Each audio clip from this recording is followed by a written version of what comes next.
From Canada, Citizens Forum, where we look at the important issues of the day through a lens of democracy and media and try to figure out, how do we build a better country for ourselves?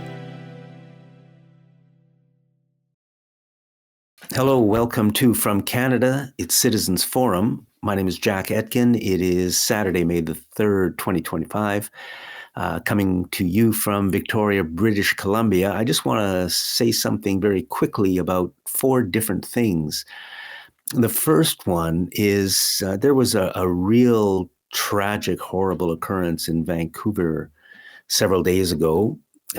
Someone who had basically lost control got into a vehicle and drove down a crowded sidewalk or street during a festival in Vancouver, killed 11 people who were just out there and injured dozens more. It was and is a real disaster. But I want to talk about something that has to do with these kinds of horrible events. And that is the role of medications in these kinds of things. It's kind of known that antidepressants and violence can be linked. But it's never talked about in the media or by our politicians. And all I'm saying is, I read an article, which must be a year ago, about somebody who, just your average person, he had some problems. He had some problems with depression and went on to these medications. And he said he began to feel fury about, like, he'd be with his friends and somebody would say something and he'd be furious, out of control, anger. He said he never did anything. He didn't do anything, but he felt it. And this was a guy who just felt a little depressed and went on some of these kinds of meds. So I think it's something we should look into, and I think it's something we should be asking. Why isn't the government? Why aren't our public health people? Why aren't the media talking about this? Because if these, and it's not only the antidepressants that can cause violence, a lot of different medications, it seems, can, especially when they're being taken by hundreds of thousands or millions of people. And yet it's never talked about as if it wasn't a possible cause of these horrible events. And, it's protecting the pharmaceutical industry, but who's protecting us? I want to talk a little bit about GMO foods, which is something else that never gets talked about. I've never thought GMO foods were safe. I was around in the early 90s when they were brought out. They were brought out in complete secrecy. And these are GMO, genetically modified organisms. And there are a lot of them out there now, a lot of them, including some of the most common foods we eat. And as far as I know, they were never proven safe. The corporations don't have to prove to our governments that things are safe. If they want GMOs to be in our food supply, then the GMOs are in our food supply. The governments say, yes, sir, yes, ma'am, and they do it. They just change the rule. They allow it without any safety testing, right? That's how our governments operate. And the media doesn't talk about it, which is how the media operates, right? Because none of them work for us. So,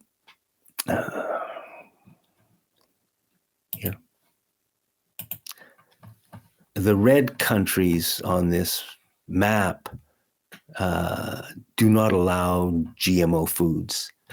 So you can see a lot of Europe where they have more democracy than we do, in part because they have proportional voting systems, which we don't. And you can see Russia, Eastern Europe, most of Europe, a few countries in South America.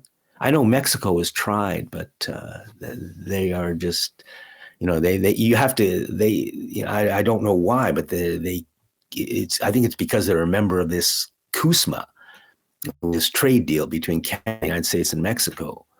And because of that, they aren't allowed by CUSMA to ban GMO foods, even though I think they've tried. But you can see a lot of countries have. Why is this never mentioned? I mean, why isn't this ever an issue? There's lots of news out there that our media are always telling us about, especially crime and violence. They love that, and sports, but never a mention of the fact that a lot of countries do not allow GMO foods. And the reason they don't allow them is that they don't think they're safe. But somehow that doesn't matter. We may not think they're safe, but that doesn't matter. We've got them, and they don't have to be labeled, and blah, blah, blah. And that's the way Canada operates these days. That's what we've become. Not the best in terms of democracy. I want to talk just for a minute about what I call the myth of a free press. I certainly thought for most of my life that the corporate media, the media, was my friend and was working for me and us. And the stories they told were the important stories, and the way they told them were the way they should be told. But over the years, I came to see that wasn't the case. In fact, the media is owned by big business, and they work for big business. All the journalists that we see and listen to on the radios, and people trust the radio a lot, and because they're our friends, right? And they work for us, but they don't. They work for here in Victoria. We have a radio station, a private radio station. It's owned by Bell Media, and CTV is owned by Bell Media, right? So, and they own, I think, about 15 or 20 more radio stations across Canada. So they own, Bell Media owns CTV. They own other things as well that are on cable, but CTV is big, and they own a lot of radio stations. So here in Victoria, we have a Bell Media, and that radio station, especially their morning host and the guy who's on the most through the day because the show is repeated. I mean, I just think they have brought an evil to our city by this pretense that they work for us, and the way they tell the news to always blame, for example, the homeless for so many problems, and to blame our city councils for not solving these problems, when they know that the real problem is the people who put the homeless on the streets. And the federal and provincial governments, the city governments, don't have the power to deal with homelessness, but the province and the feds do. The media's job is to always talk about the city governments and never talk about or almost never talk about the role of the provincial and federal governments, because that's where the real answers lie. And they've just allowed, So just very quickly about Bell Media.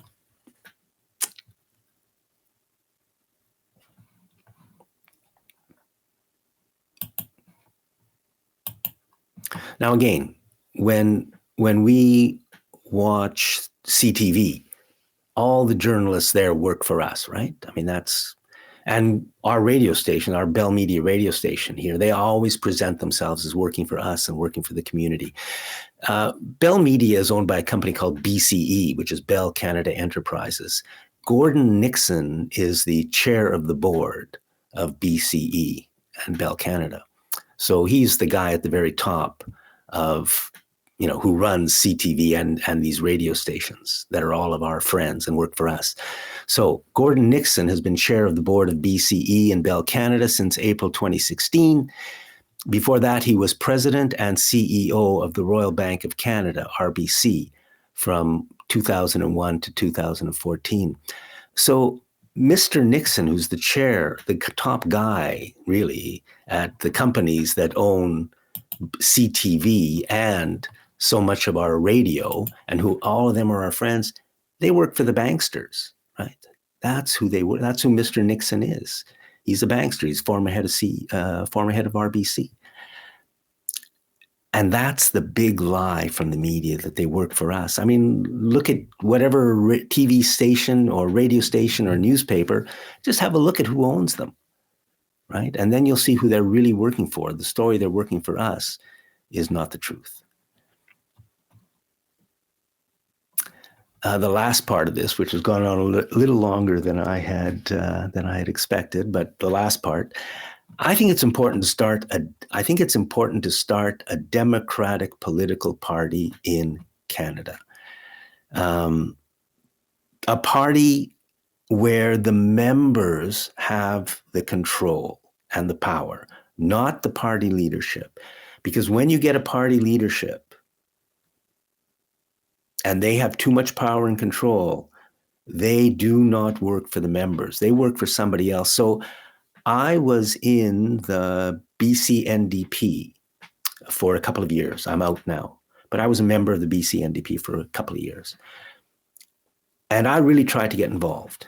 And I got a chance to speak to a lot of people who had been involved for years, decades, right? This was their party. And what I found was that there is at the top of the BC NDP, and they are the government, they are the provincial government in British Columbia. So this party is not a joke. These guys are the government. It's controlled by a small gang of people. They have all the power, and the party members have no power.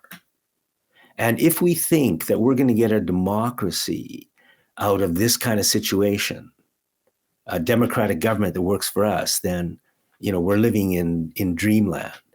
I think what we need is a democratic political party where the members have the power. So if anybody is interested in that kind of an idea and you want to get involved in this as yet non-existent, but hopefully is going to happen, democratic political party, then please get in touch with me. I'll give you my email address. It's JETKIN, as in Norm, at hotmail.com. JETKIN at hotmail.com, a democratic political party. Thank you very much. Thanks for watching this segment of From Canada Citizens Forum.